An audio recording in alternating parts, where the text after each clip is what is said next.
Welcome to Dan Really Likes Wine. And as you can see, I'm dressed a little like Thomas Magnum, and I've got a collection of rosé next to me, and it's the middle of winter, so both the outfit and the choice of wine would seem completely wrong.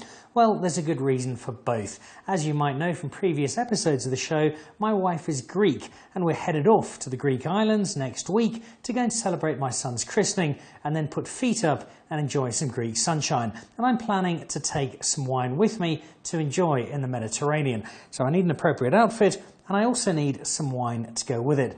Now, if you remember the episode from the Seychelles a few weeks ago, I spoke about rosé then and how it's really changed over the last few years. The perception has completely turned on its head. It was almost laughed at if you drank rosé not that long ago. Now it's a really serious wine, and it's a wine people are thoroughly enjoying and giving a lot of attention to, not just from a drinking perspective, but also from a winemaking perspective. And as a result, we've got some pretty awesome rosé that's on sale now in South Africa, including a very special one that's just hit the market. But before we get to that one, let's start with the first one I have this week, and it comes from Delaire Graff. The Delaire Graff estate is just outside of Stellenbosch. It's linked to a man who made a reasonable amount of money selling diamonds. He's now, through his name, having a lot of fun making some pretty good wine. It's in a great part of wine-growing South Africa. It's across the road from Takara, Telima, not far down the road from Bartony, where my fellow Dan Really Likes Wine director Michael Jordan wanders barefoot around the estate, making and tasting vast amounts of wine. This particular rosé is made from Cab Franc, which is a great grape for making rosé. It's got that lightness of touch, it's got that beautiful perfume to it, and so that suggests, at least from a starting point, Delaire Graff are onto a good thing.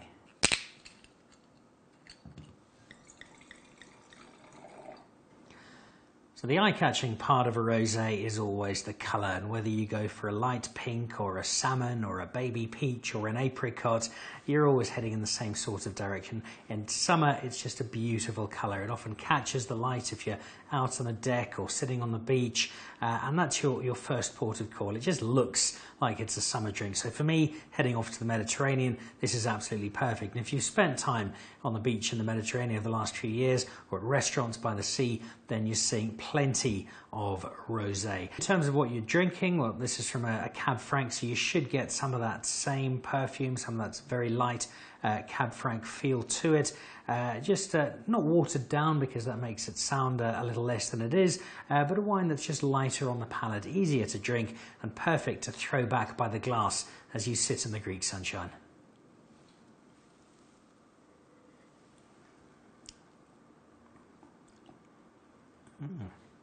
Oh, that's got a real summer fruit flavour to it, a bit of cherry, a bit of strawberry, that sort of feel. Not going so far as rosé might have a few years ago, where you felt you were drinking the kind of drink that was made for somebody aged 12.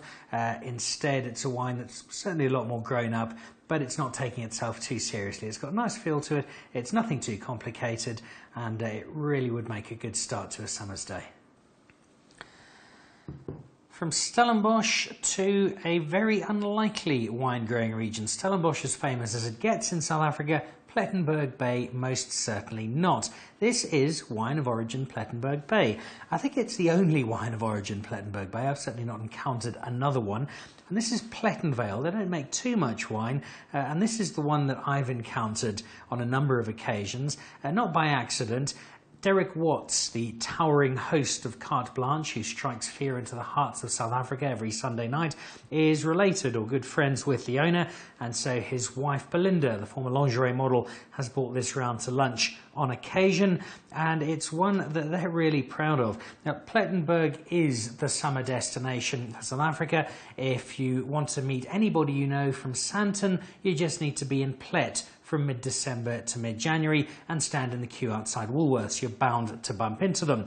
Or you'll bump into them at a restaurant having a glass of something nice under a warm sun. And if it's Plettenberg Bay, why not some rosé, and why not some rosé from home?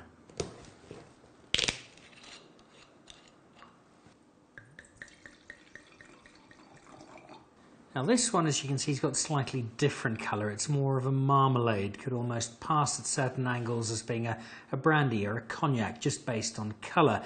Now there's a reason for that, and that's because it's a little older. I think this is 2012, so much as you'll see a white wine starting to go a little more golden, so this has taken on that more autumnal colour range. It's a combination of Pinot Noir and Chardonnay. Now for the uninitiated, that doesn't mean they pour half a bottle of each into a tub, mix it up and decant it, and that is your rosé.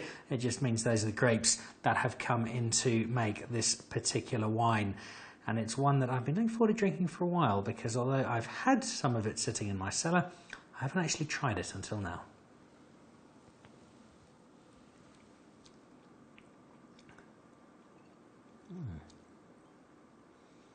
And that's a really interesting bottle of wine. It's got a sort of Turkish delight type nose to it, but then once you get into the actual wine, it's a little more substantial than I was anticipating. Slight sharpness to it, but a nice big mouthful of wine there. Now, given Derek Watts knows the owners very well, I was never going to say anything nasty about it, lest he arrive on my front door with his cameras, but there's no need to make things up, because it actually is quite pleasant indeed. And I'm a little surprised, to be honest, because it kind of has that quirky feel to it, like we'll make some wine in Plet and sell it because it's in Plet and we'll get away with it. But they've actually produced something that is certainly more than drinkable. And if you're headed down to Plet, probably from Santon, put this on your wine list for the coming summer. Then on to the L'Avenir Rosé. Now, while I'm tasting all of these wines, I'm thinking of which ones I'll take with me to Greece. Now, it's not just because I want to have some good South African wine while I sit and enjoy my summer holiday with my family.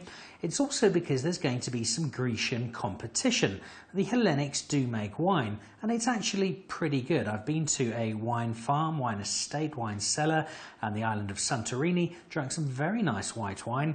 And then I've had wine made by my wife's three uncles. My wife's uncle Yori is probably the loudest man I've ever met. Imagine a wounded vuvuzela, and you've got him talking at the top of his voice all day, every day. And then two twins who look like characters out of Asterix, Yanni and Vasili, and all of them make their own wine.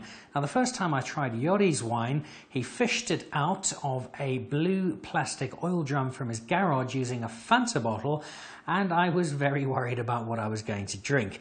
It turned out it was actually very pleasant. Yori makes some very nice wine in Greece, and his brothers, the twins, make wine as well, and one of them, and I can never work out which is which because they're twins, they look identical, makes some quite pleasant rosés. So this is what the South African wine has to compete with when we get to the village of Mavromati next week.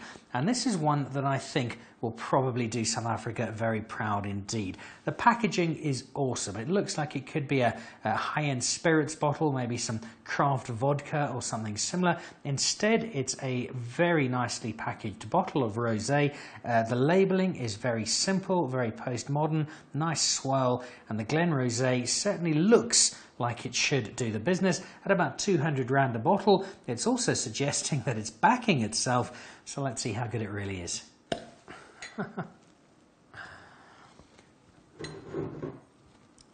So that's one of the more interesting opening processes I've had. It really is, again, like a spirits bottle, just got that little pop cork at the top, as though you're keeping it in your cellar for a while with the rest of your spirits. But it is, of course, a wine, and it is a rosé. The packaging's really cool. I've had a lot of fun with this. Whether the 200 rand they charge is for the quality of the wine or the amount of time that's gone into the design and the build of the bottle, I'm not sure, but I'm about to find out.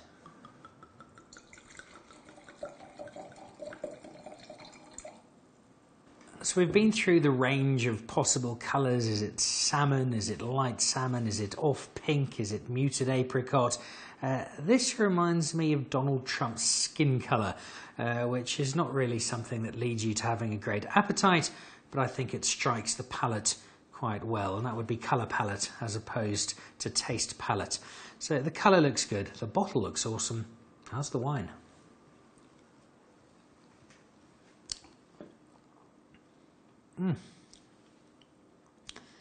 That's a seriously good glass of wine. There's a lot going on there. This is a really complex rosé. If you thought that rosé was a very light, easy drinking, frivolous wine, well, it can be, but in this case it's not. That's got lovely sort of peach apricot feel and leading into some Turkish delight. I got that on the nose earlier, now I'm getting it on the palate. Oh, this is just a lovely, lovely wine. It comes out of some Pinotage. Not everybody likes Pinotage. If you're not convinced by Pinotage, then maybe try this and find a son of Pinotage that's come out superbly. 200 around a bottle. It needed to be good. It is. And then to the rosé that's making a lot of waves all over the place.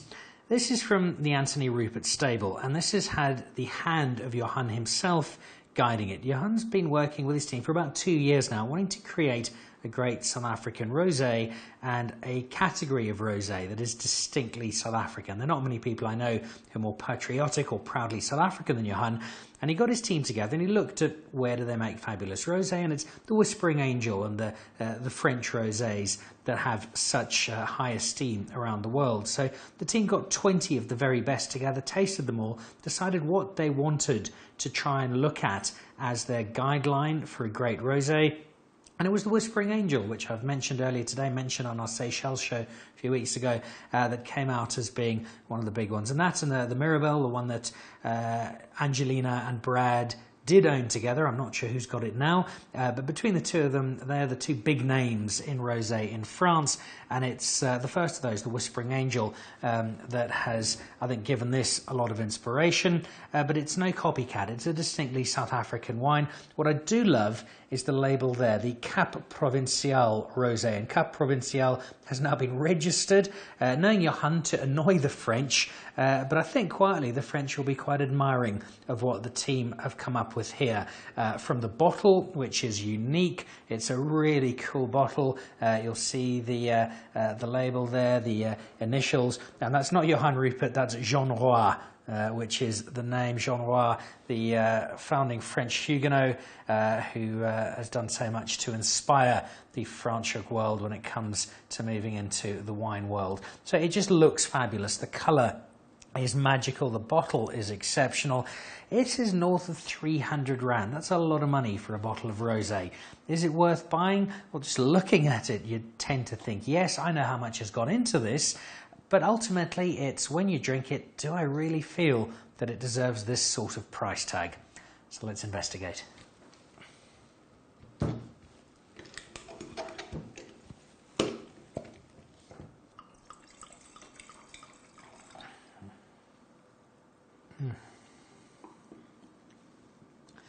First, the colour. It's got that pale pink hue of an Englishman on holiday after his first hour in the sun. It's translucent, beautifully pink, very delicate colour, which I absolutely love. It's just, they've got that perfect. The nose is great as well. There's a little bit of sweetness to it, but not much. There's a nice big aroma to it. It just wafts up.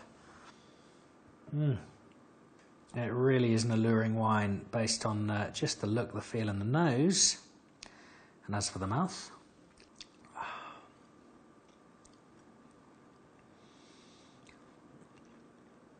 a lot of time has gone into making this. A lot of research, a lot of umming and ahhing and comparing, and it's work that has been very, very well rewarded, because this is a beautiful wine at every level. It is, colour aside, just a beautiful structure to it. It's a Cinsault, Shiraz, Grenache. You can feel the complexity of all the three wines coming together. There's a richness to it, and yet at the same time it's still incredibly delicate, and it's just screaming, drink me for summer all of the time. And at 330 Rand a bottle, I think that's what I saw it at in a bottle store a little earlier today. Yeah, that's not inexpensive, but I'm going to be drinking this in Greece, so I can translate it into euros. 330 Rand, that's about €2 a bottle. That sounds a lot more manageable. So there we are, my contenders to head off to Greece. The Delaire Graff, less than 100 Rand a bottle, nice entry level. Plettenvale Bay, something quirky and different. The L'Avenir Glen Rosé, which I think is exceptional. And then this, the Jean Roy Cap Provincial. They've met my expectations. I've liked all four of them. The last two in particular exceptional. But the real test remains. Can they match the wine of Yori, Yanni and Vasili when they hit the village of Mavromati in Greece next week? I'll keep you posted. Cheers.